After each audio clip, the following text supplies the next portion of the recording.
नमस्कार आप सभी को। विशेष रूप से करंट अफेयर्स के इस सेशन में आपका स्वागत है। दैनिक करंट अफेयर्स के अंतर्गत आज हम 15 प्रश्नों को देखने वाले हैं और ये 15 प्रश्न आपकी परीक्षाओं के लिए बहुत ही महत्वपूर्ण हैं।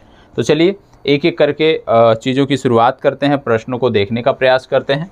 धीरे धीरे लोग जुड़ते रहेंगे, जिनका कुछ छूट जाए तो प्रीमियर के बाद वीडियो को देख सकते हैं। ठीक है, चलिए पहला प्रश्न आज के लिए, जो कि विशेष रूप से आप कह सकते हो कि यह जो प्रश्न है ये राष्ट्रीय और अंतर्राष्ट्रीय घटनाक्रम, साथ ही साथ बिहार राज्य विशेष और अन्य राज्य विशेष के लिए महत्वपूर्ण है। राष्ट्रीय अंतर्राष्ट्रीय घटनाक्रमों के साथ साथ ये चीज़ें भी महत्वपूर्ण होती हैं जो मिसलेनियस टॉपिक के होते हैं, इसलिए इसको यहाँ पे कवर कराया जा रहा है, यह भी आपको पता होना चाहिए। अब यहाँ पे प्रश्न कह रहा है, पंडित शिव कुमार शर्मा जिनका हाल ही में निधन हुआ है, यह कौन सा यंत्र बजाते थे? क्या बोला जा रहा है? पंडित शिव कुमार शर्मा कौन सा वाद्य यंत्र बजाते थे, इसकी बात यहाँ पर की जा रही है। तो ध्यान से पहले चीज़ों को पढ़ना है, उसके बाद ही आपको अपना जवाब देना है। ठीक है, प्रत्येक छात्र को जवाब देना आवश्यक है। जैसे कि मैंने बताया कि बिहार राज्य के जो भी छात्र देख रहे हैं, आपको बता दें यह एक प्रीमियर वीडियो होता है। ठीक है, और इसमें यदि हम देखें तो हम इसको पहले रिकॉर्ड करते हैं, इस वजह से आप जो प्रश्न करते हो कक्षा के दौरान उसका जवाब आपको नहीं मिल पाता है। ठीक है, तो यहाँ पे बात हो रही है पंडित शिव कुमार शर्मा की। आगे आपको बढ़ने से पहले आपको बता दें, जो लोग UKPSC से देख रहे हैं, आप इसको रिकॉर्डेड फॉर्म में देख रहे हैं, तो आपको भी इसको ध्यान से समझना चाहिए, देखना चाहिए। ठीक है, पंडित शिव कुमार शर्मा की बात हो रही है और आपको बता दें पंडित शिव कुमार शर्मा जो हैं ये एक संतूर वादक थे। और यदि संतूर की बात करें तो संतूर का संबंध जम्मू कश्मीर से है। जम्मू कश्मीर का ये प्रमुख वाद्य यंत्र है, आप कह सकते हो। ठीक है, वाद्य यंत्र तो नहीं था, लेकिन पंडित शिव कुमार शर्मा के प्रयासों से, इनके अथक प्रयासों से आज इसको वाद्य यंत्र की रूप में पहचाना जाता है। तो संतूर जो है ये जम्मू कश्मीर से था और पंडित शिव कुमार शर्मा जो है ये इससे संबंधित थे। पिछले दिनों और एक व्यक्ति की मृत्यु हुई थी, यदि आप जानते हो तो बताएं। पिछले दिनों किस व्यक्ति की मृत्यु हुई थी जिनका संबंध कथक से था, यदि आप बता पाएँ तो? पिछले दिनों किस ऐसे महान व्यक्ति की मृत्यु हुई है जिनका संबंध कथक से था? यदि पता है तो कमेंट बॉक्स में बताइएगा, नहीं पता है तो भी बताइएगा, निश्चित रूप से मेरे द्वारा उसका जवाब दिया जाएगा। अब यहाँ पे आपको बता दें कि जम्मू कश्मीर की बात हो रही है, तो जम्मू कश्मीर में आप जानते हैं वुलर लेक काफ़ी पूछा जाता है परीक्षा में, वुलर लेक। साथ ही साथ आप जानते होंगे कि डल झील या डल लेक आपसे अक्सर पूछा जाता है, तो उलर लेक हो गया, बुलर लेक या डल झील हो गया, ये दोनों को दोनों आपको जम्मू कश्मीर में देखने को मिलते हैं। इसके साथ साथ आप जानते हो, जैसे मैंने बोला कथक से संबंधित किसकी मृत्यु हुई थी, तो आप जानते हो पंडित बिरजू महाराज, रट लीजिएगा इसको, पंडित बिरजू महाराज। अब पूछा कैसे जाएगा? ऐसे पूछ लिया जाएगा कि पंडित बिरजू महाराज का संबंध किस क्षेत्र से है, तो आपको बताना पड़ेगा। इसके साथ साथ आप जानते हो कि भारत में भी बहुत सारे घास के मैदान पाए जाते हैं। जैसे भारत में यदि हम देखें तो जम्मू कश्मीर में सोनमर्ग हो गया, गुलमर्ग हो गया, ये घास के मैदान पाए जाते हैं। ये भी आपको पता होना चाहिए, इनके बारे में पूछ लिया जाता है अक्सर, तो इसके बारे में भी आपको जानकारी रखनी चाहिए। तो ये तो बात हो गई पहले प्रश्न की। अब आते हैं प्रश्न संख्या 2 पर। अब प्रश्न संख्या 2 क्या कह रहा है? भारत का सबसे बड़ा लिथियम आयन बैटरी प्लांट हाल ही में कहाँ लगाया गया है? भारत का सबसे बड़ा लिथियम आयन बैटरी प्लांट कहाँ पर लगाया गया है? और आपको बता दें BPSC के जो भी छात्र देख रहे हैं, यदि आपने CDPO का, ठीक है, पेपर दिया होगा, ठीक है, तो आपने देखा होगा बिहार PSCS के अलावा भी यदि आपने इसका पेपर दिया होगा तो आप जानते होंगे कि करंट अफेयर्स के जो प्रश्न पूछे गए थे 100% आपके पढ़ाए हुए थे, आप आसानी से जवाब दे सकते हैं। एक बार जाकर अवश्य देखिएगा, आपकी कक्षाओं से ही प्रश्न थे। तो इसलिए करंट अफेयर्स की कक्षा को ईमानदारी के साथ जितना बेहतर तरीके से हो सकता है उतना बेहतर तरीके से तैयार करना है। साथ ही साथ नोट्स बनाते भी चलना है, नोट्स भी आपके चेक किए जाएंगे। और ये चेक कहाँ पे होंगे? मोबाइल ऐप पर। इसके लिए भी अब काम होगा। चले बताएं क्या बोला जा रहा है? भारत का सबसे बड़ा लिथियम आयन बैटरी प्लांट कहाँ लगाया जा रहा है? तो आपको बता दें ये लगाया जा रहा है गुजरात में। गुजरात में एक स्थान पड़ता है प्रांतिज प्रांतिज नामक स्थान जो गुजरात में है वहाँ पर ये प्लांट लगाया जा रहा है। तो सिर्फ यदि आप गुजरात याद रखेंगे तो भी आपका काम चल जाएगा, नहीं तो इसका जिला याद रखिए साबरकांठा। ठीक है, कहाँ लगाया जा रहा है? साबरकांठा जिले में लगाया जा रहा है, गुजरात में। साबरकांठा का जब आप नाम सुनते हो तो आपको याद आता होगा एक जिला यहाँ पे है बनासकांठा। बनासकांठा का भी नाम आपने सुना होगा। बनासकांठा क्यों चर्चा में था यदि हम बात करें तो आप जानते हो नाडाबेट, यहाँ पर एक योजना चल रही है, नाडाबेट एक स्कीम चल रही है, नाडाबेट। नाडाबेट क्या है? एक सीमा दर्शन स्कीम है। नाडाबेट एक सीमा दर्शन स्कीम है। कहाँ पे चल रही है? बनासकांठा में चल रही है। ये क्या है? ये विशेष रूप से आप कह सकते हो बीएसएफ के द्वारा चलाई जा रही है। और इसमें क्या चीज़ें हैं? इसमें आप जाकर भारतीय सीमा का अवलोकन कर सकते हो। भारत पाकिस्तान की सीमा पर किस प्रकार से बाड़ लगाए गए हैं, विशेष रूप से नाडाबेट प्रोजेक्ट जहाँ पे चलाया जा रहा है बनासकांठा में, वहाँ जाकर आप चीज़ों को देख सकते हो। तो नाडाबेट नामक एक सीमा दर्शन प्रोजेक्ट जो है ये चलाया जा रहा है बनासकांठा में, इसलिए इसका भी नाम आपको याद रखना है। जब गुजरात की हम बात करते हैं तो गुजरात में एक शिपयार्ड है जिसको बोलते हैं अलंग शिपयार्ड। अलंग शिपयार्ड, इस शिपयार्ड का भी नाम आपको पता होना चाहिए। क्यों? क्योंकि अलंग शिपयार्ड वही शिपयार्ड है जहां पर जहाज़ों को नष्ट किया जाता है। बड़े बड़े जहाज़ों को जब डीकमीशन किया जाता है तो उनको नष्ट किया जाता है, और भारत में एकमात्र शिपयार्ड है जहां पर जहाज़ों को नष्ट किया जाता है, वह है अलंग शिपयार्ड, गुजरात। इसका भी नाम आपको याद रखना है। इसके साथ साथ गुजरात की बात आ रही तो आपको बता दें, पिछले दिनों एक सूचकांक जारी हुआ था जिसका नाम था निर्यात तत्परता सूचकांक। निर्यात तत्परता सूचकांक। और निर्यात तत्परता सूचकांक की जब आप बात करते हो तो इसमें गुजरात टॉप पर है, इसको भी आपको याद रखना है क्योंकि आपकी परीक्षाओं में सूचकांक से संबंधित प्रश्न देखने को मिले हैं। इसको बताओ। हाल ही में चर्चा में रही पुस्तक the struggle for police reform, the struggle for police reform in India, rural police to people's police, किसके द्वारा लिखी गई है? एक पुस्तक की बात यहाँ पे की जा रही है, और विशेष रूप से ये जो पुस्तक है ये पुलिस रिफॉर्म पर आधारित है, पुलिस सुधारों पर आधारित एक पुस्तक है। और इसको लिखा किसने है इसलिए आपको बताना है। विवेक जोशी, प्रकाश सिंह, प्रकाश महतो, प्रकाश नारायण। यदि आप सिविल सेवा परीक्षा से जुड़े हुए हैं तो निश्चित रूप से इन महान हस्ती के नाम से आप अवश्य परिचित होंगे। जब भी आप पुलिसिंग व्यवस्था की बात करते हैं इनका जिक्र अक्सर किया जाता है, और इनका नाम है रिटायर्ड आईपीएस प्रकाश सिंह। प्रकाश सिंह द्वारा ये पुस्तक लिखी गई है, और इस पुस्तक को अभी हाल ही में उपराष्ट्रपति वेंकैया नायडू ने विमोचन किया। वेंकैया नायडू के माध्यम से इसका विमोचन किया गया है, जो हमारे उपराष्ट्रपति हैं। और आपको पता होगा कि जब यूएई के जो सुल्तान थे, यूएई के हाल ही में जो आप कह सकते हो राष्ट्राध्यक्ष थे, उनका जो देहांत हुआ था, तो उस दौरान जो है वेंकैया नायडू ही गए थे। तो ये भी आपको याद रखना है, यूएई के प्रिंस के मृत्यु पर वेंकैया नायडू गए हुए थे। ठीक है, तो इनका नाम आपको याद रखना है, आईपीएस प्रकाश सिंह, और वेंकैया नायडू का भी याद रखना है क्योंकि यूएई के प्रिंस की मृत्यु के उपरांत जो है भारत की तरफ से वेंकैया नायडू ही गए हुए थे। ये प्रश्न पूछा जा सकता है। अगला प्रश्न है, राष्ट्रीय प्रौद्योगिकी दिवस कब मनाया जाता है? राष्ट्रीय प्रौद्योगिकी दिवस कब मनाया जाता है आपको बताना है, बताएं। राष्ट्रीय प्रौद्योगिकी दिवस कब मनाया जाता है? 11 मई, 21 मई, 25 मई, 11 जून। राष्ट्रीय प्रौद्योगिकी दिवस कब मनाया जाता है? फास्ट जवाब दीजिएगा। और राष्ट्रीय प्रौद्योगिकी दिवस उसी तिथि को मनाया जाता था जिस दिन भारत न्यूक्लियर पावर के रूप में स्थापित हुआ था। और जब बात आती है भारत के न्यूक्लियर पावर की तो आप जानते हो सबसे पहले वर्ष 1974 में पोखरण 1 हमने किया था। न्यूक्लियर पावर बनने की दिशा में एक बेहतर कदम कहा जा सकता था, पहला प्रयास था, पोखरण 1 हमने किया था वर्ष 1974 में। और ऑपरेशन स्माइलिंग बुद्धा हमने चलाया था इसी दौरान। तो ऑपरेशन स्माइलिंग बुद्धा चलाया गया था इसी दौरान।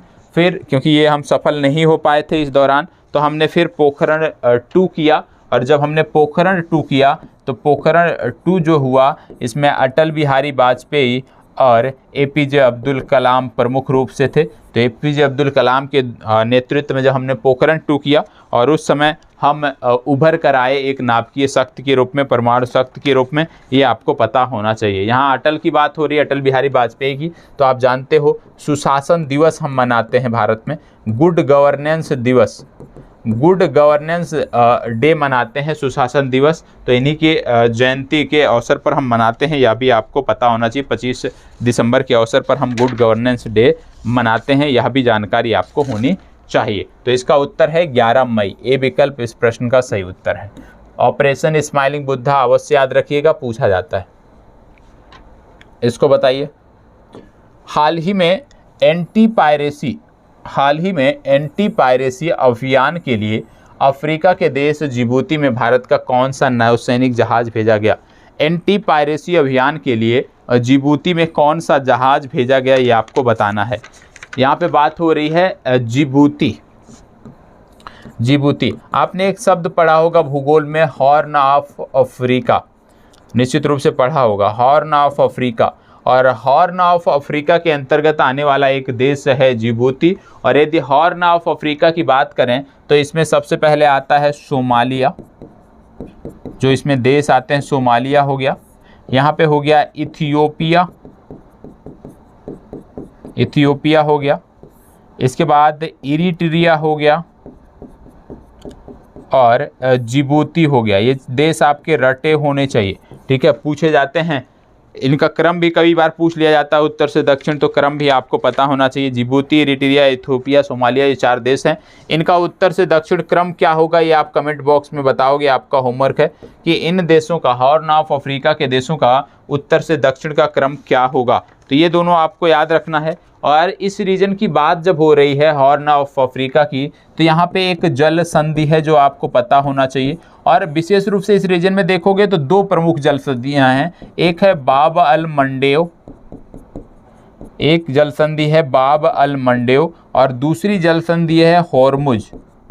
तो आपको बताना है इन 2 जल संधियों के बारे में। बाब अल मंडेव जल संधि जो है ये किन 2 जल निकायों को जोड़ती है, होर्मुज जो संधि है ये किन 2 निकायों को जोड़ती है। साथ ही साथ आपको यह भी बताना है, क्योंकि जल संधि 2 जल निकायों को जोड़ती है और 2 स्थल खंडों को अलग करती है। तो बाब अल मंडेव जो है यह किन 2 स्थल खंडों को अलग कर रही है, होर्मुज जो है ये किन 2 स्थल खंडों को अलग कर रही है, यह भी आपको बताना है, ठीक है। अब इसमें यदि हम बात करें तो क्या बोला जा रहा है, एंटी पायरेसी अभियान के लिए अफ्रीका के देश जिबूती में भारत का कौन सा नौसैनिक जहाज भेजा गया। आप जानते हो नौसैनिक जहाज बनाने की दिशा में कार्य करने के लिए भारत में 2 प्रोजेक्ट चलाए गए।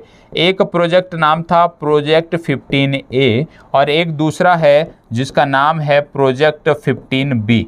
प्रोजेक्ट 15A के अंतर्गत जिन जहाज़ों का निर्माण करना था वो आज की दिशा में यदि हम बात करें तो हो चुका है। INS Kolkata, INS Kochi, INS Chennai, इन 3 का निर्माण जो है वो 15A के अंतर्गत हुआ है। लेकिन जो प्रोजेक्ट 15B है इनमें कौन कौन सा हो गया, INS हो गया कोलकाता, INS कोलकाता, INS चेन्नई और INS कोच्चि, ठीक है। ये तो हो गए 15A के अंतर्गत।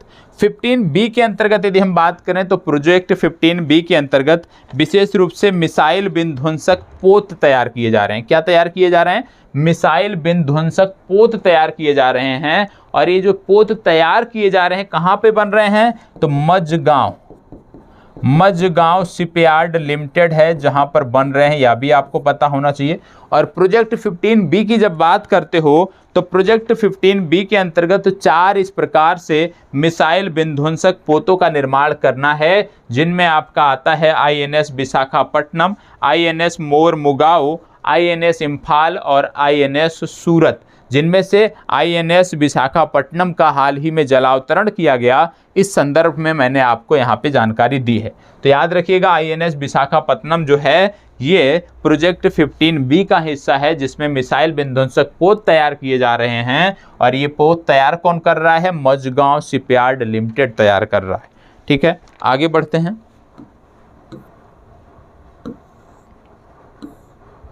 हाल ही में चर्चा में रहा पूर्वांचल एक्सप्रेसवे किस राज्य से संबंधित है। हाल ही में चर्चा में रहा पूर्वांचल एक्सप्रेसवे किस राज्य से संबंधित है, आपको बताना है। पूर्वांचल एक्सप्रेसवे किस राज्य से संबंधित है आपको बताना है। चलिए, पूर्वांचल एक्सप्रेसवे किस राज्य से संबंधित है आपको बताना है। जवाब दीजिएगा, पूर्वांचल एक्सप्रेसवे किस राज्य से संबंधित है। देखो, बात हो रही है पूर्वांचल एक्सप्रेसवे की, ये उत्तर प्रदेश में है। लखनऊ स्थान पड़ता है, जो राजधानी है उत्तर प्रदेश का। गोमती नदी के किनारे ये स्थित है। तो लखनऊ को ये जोड़ता है गाजीपुर से, ठीक है। लखनऊ को गाजीपुर से जोड़ने वाला ये एक्सप्रेस वे है। और इसकी यदि लंबाई की बात करें तो इसकी लंबाई है 341 किलोमीटर। 341 किलोमीटर लंबाई का यह एक्सप्रेस वे है, ये आपको पता होना चाहिए। इसके साथ साथ आपको बता दें कि यूपी में एक और एक्सप्रेस भी बन रहा है जिसका नाम है गंगा एक्सप्रेस वे। और गंगा एक्सप्रेस वे यदि हम बात करें तो गंगा एक्सप्रेस वे जो है ये 593.9 किलोमीटर लंबा होगा। 593.9 किलोमीटर लंबा एक्सप्रेस वे होगा। और आपको बता दें यह 6 लेन एक्सप्रेस वे है जो मेरठ को प्रयागराज से जोड़ेगा। किससे जोड़ेगा? मेरठ को जोड़ेगा प्रयागराज से। और आपको बता दें इसमें 12 जिले जुड़ेंगे, ठीक है। 12 जिलों से होकर यह एक्सप्रेस वे जाएगा, इसको भी आपको याद रखने की ज़रूरत है। तो जब आप पूर्वांचल एक्सप्रेस वे की बात करते हो तो आपको गंगा एक्सप्रेस वे भी पता होना चाहिए।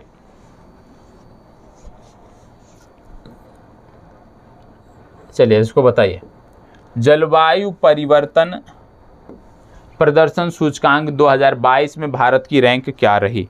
जलवायु परिवर्तन प्रदर्शन सूचकांक 2022 में भारत की रैंक क्या रही। चलिए, जलवायु परिवर्तन प्रदर्शन सूचकांक की अब हम बात कर लेते हैं। और आपको बता दें जलवायु परिवर्तन प्रदर्शन सूचकांक में भारत की जो रैंकिंग रही है वो है 10वीं। ये आपको रट जाना है।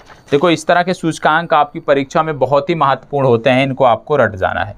दूसरा भी सूचकांक पर आधारित है, वैश्विक भूखमरी सूचकांक ग्लोबल हंगर इंडेक्स 2021 में भारत की रैंक क्या रही। वैश्विक भूखमरी सूचकांक या ग्लोबल हंगर इंडेक्स 2021 में भारत की रैंक क्या रही।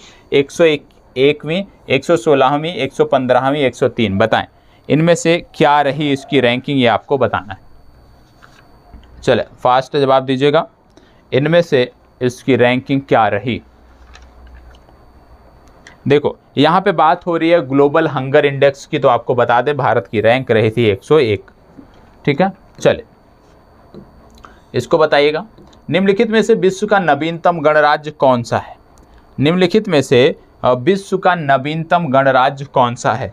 विश्व का नवीनतम गणराज्य आपको बता दें, ये जो देश है इसकी राजधानी है ब्रिज टाउन। इतना आपको हिंट दे देता हूँ, ब्रिज टाउन, इस देश की राजधानी है ब्रिज टाउन। और इस देश ने अभी हाल ही में राष्ट्रमंडल से अपने आप को अलग किया है। अब यह देश राष्ट्रमंडल का सदस्य नहीं है, मतलब इस देश ने राष्ट्र प्रमुख के रूप में जो अभी तक महारानी एलिजाबेथ हुआ करती थी उनको हटा दिया है और राष्ट्रमंडल से अपने आप को अलग कर लिया है, ठीक है। आपको बता दें 1625 ईस्वी में यह देश जो है वो ब्रिटिश उपनिवेश बना था और 1966 में इसको राष्ट्रमंडल सदस्य के रूप में जोड़ा गया था और यह स्वतंत्र हुआ था।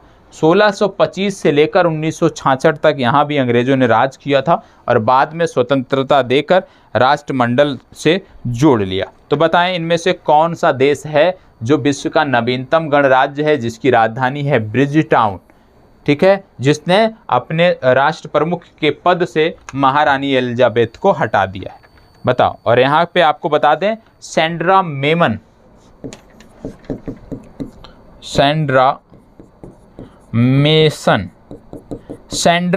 जो हैं ये इस देश की प्रथम राष्ट्रपति हैं, ये आपको पता होना। तो सैंड्रा मेसन प्रथम राष्ट्रपति बनी हैं और ब्रिज टाउन इसकी राजधानी का नाम है। ये देश है बारबाडोस। बी विकल्प आपका सही उत्तर है, ठीक है। चलिए, इसको बताएं, हाल ही में चर्चा में रहा रामगढ़ विषधारी बाघ अभ्यारण्य किस राज्य से संबंधित है। पूर्व में भी मैंने इसको बताया था, कब, जब इसकी संभावना थी जब इसकी संभावना थी बाघ अभ्यारण्य के रूप में विकसित होने की, तब मैंने इसको बताया था और आज इसको बाघ अभ्यारण्य के रूप में अधिसूचित कर दिया गया है। और ये भारत का 52वां टाइगर रिजर्व है और ये जिस राज्य से संबंधित है उस राज्य का ये चौथा टाइगर रिजर्व है। और उस राज्य में इससे पहले 3 टाइगर रिजर्व आपको देखने को मिलते थे। कौन कौन से देखने को मिलते थे? रणथंभौर,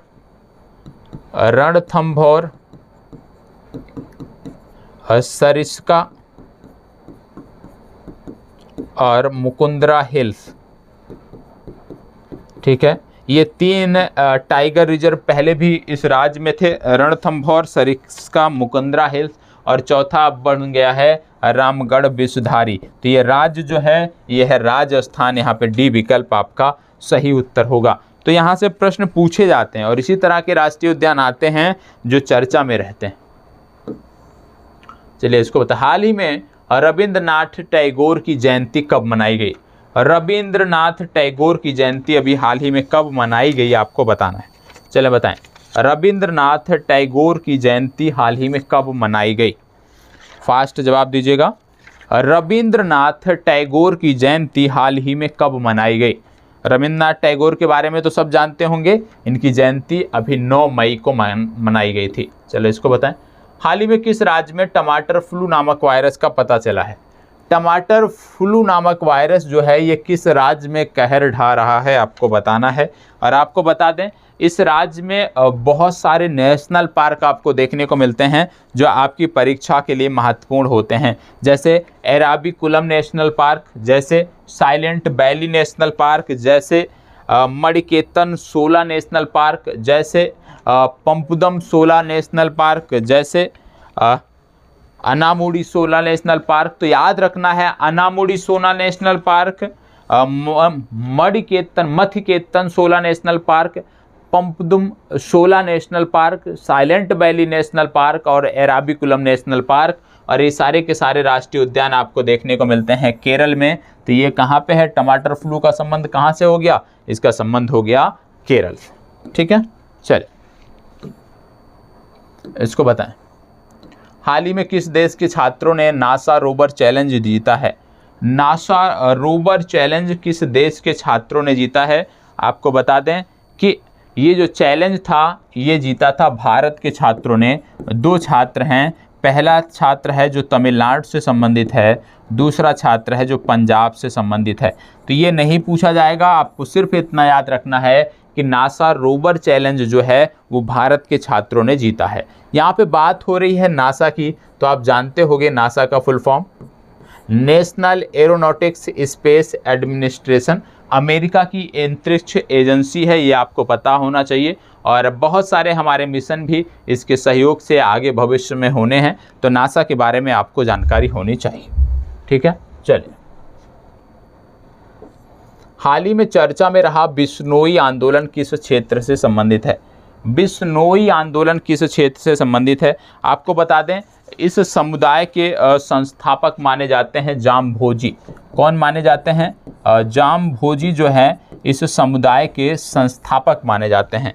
और जामभोजी जो इस समुदाय के संस्थापक थे, इन्होंने अपनी अनुयायियों के लिए कुल 29 नियम दिए थे। इन्होंने अपने अनुयायियों के लिए कुल 29 नियम दिए थे। इसी 29 नियमों को अर्थात 20 और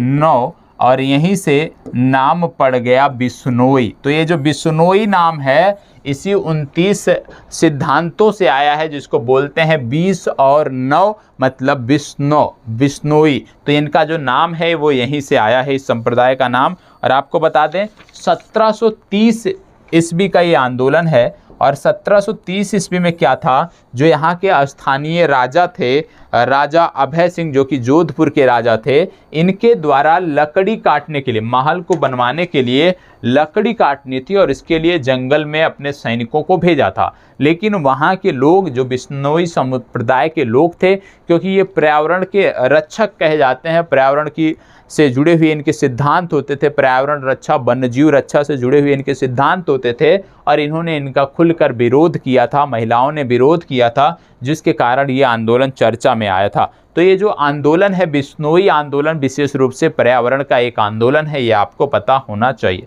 पर्यावरण के अन्य आंदोलनों में यदि हम बात करें तो चिपको आंदोलन आपको याद रखना है। चिपको आंदोलन यदि हम बात करें तो ये 1973 से संबंधित है। चिपको आंदोलन कहाँ पे हुआ था यदि पूछ लिया जाए तो चिपको आंदोलन संबंधित है उत्तराखंड से। उत्तराखंड के किस जिले से? तो आपको याद रखना है उत्तराखंड के चमोली से संबंधित है। चिपको के बाद यदि कोई और पर्यावरण आंदोलन आपको याद है तो आपको याद होना चाहिए अपिक्को आंदोलन, निश्चित रूप से आपको याद होगा अपिक्को आंदोलन। और इसमें कोई प्रमुख नेता नहीं था, इनका नेतृत्व करता नहीं था, ये जन समुदाय था। तो अपिक्को आंदोलन जो है यदि पूछ लिया जाए कहाँ से संदर्भित है तो आपको बताना है अपिक्को आंदोलन जो है ये कर्नाटक से संबंधित है। इसके बाद साइलेंट वैली आंदोलन भी चलाया गया था। साइलेंट वैली जो आंदोलन है ये 1980 में चलाया गया था। क्यों? क्योंकि सरकार जो है केरल की जो सरकार थी वो कुंती पूजा नामक एक नदी है और कुंती पूजा नामक नदी पर एक बांध बनाना चाह रही थी। किसके लिए? विद्युत उत्पादन के लिए। और जब बांध बनाती तो आसपास के जो क्षेत्र है वो जलमग्न होते, जिसको लेकर यहाँ पे विद्रोह किया गया था, विद्रोह लोगों ने किया था और इसको एक नाम दिया गया था साइलेंट वैली आंदोलन। तो अपिक्को आंदोलन हो गया, बिश्नोई आंदोलन हो गया, चिपको आंदोलन हो गया, अपिक्को आंदोलन हो गया, साइलेंट वैली आंदोलन हो गया। तो इन आंदोलनों को याद रखना है क्योंकि इनका स्वरूप कहीं ना कहीं पर्यावरण बचाने से संबंधित है। इसको बताएं। पिछले दिनों चर्चा में रहे अटल सुरंग का संबंध किस राज्य या केंद्र शासित प्रदेश से है? अटल सुरंग की यहाँ पे बात हो रही है। तो अटल सुरंग आप सब जानते होंगे कि 10,000 फीट से अधिक ऊंचाई पर स्थित यह विश्व की सबसे लंबी राजमार्ग सुरंग है, ये आपको पता होना चाहिए। इसकी कुल लंबाई 9.02 किलोमीटर है, ये आपको पता होना चाहिए। यदि आपसे पूछ लिया जाए कि ये जो सुरंग है ये कहाँ पर देखने को मिलता है या कितनी ऊंचाई पर देखने को मिलता है तो आपको बताना है 3000 मीटर, ये आपको याद रखना है। साथ ही साथ इसमें आपको क्या याद रखना है? इसमें याद रखना है कि रोहतांग दर्रा जो है वो इसी के पास में है, आप कह सकते हो। या दूसरे शब्दों में यदि आपसे पूछ लिया जाए कि किस रेंज में स्थित है तो आपको बताओगे पीर पंजाल रेंज में ये बनाई गई है। ठीक है, ये महत्वपूर्ण है, पीर पंजाल रेंज। राज्य की यदि हम बात करें तो राज्य आपको रखना है हिमाचल प्रदेश। तो दो चीज़ याद रखना है कि ये पीर पंजाल रेंज में बनाई गई थी, कितनी लंबी है ये आपको याद रखने की ज़रूरत है। ठीक है, चलिए आगे बढ़ते हैं। और बीपीएससी के लिए यदि हम बात करें तो आपको बता दें कि ये जो करंट अफेयर्स का सेशन है ये आपके लिए महत्वपूर्ण है। इसमें कोई कमी मत करिएगा, जितने फैक्ट आपको बताए जाते हैं, जितनी जानकारी आपको बताई जाती है, जैसे मैंने आपको बताया है राज्यवार नोट्स बनाने को, तो इस प्रकार से राज्यवार नोट्स बनाते रहिएगा। परेशान नहीं रहना है आपको, नोट्स निश्चित रूप से बनाना है, लापरवाही भी नहीं करनी है। ठीक है, और करंट को लेके एकदम परेशान नहीं होना है। तो आज की जो चर्चा है उसको यहीं पे समाप्त करते हैं। मुख्य परीक्षा कार्यक्रम भी शुरू कर दिए गए हैं तो कृपया उन पर भी ध्यान दीजिए।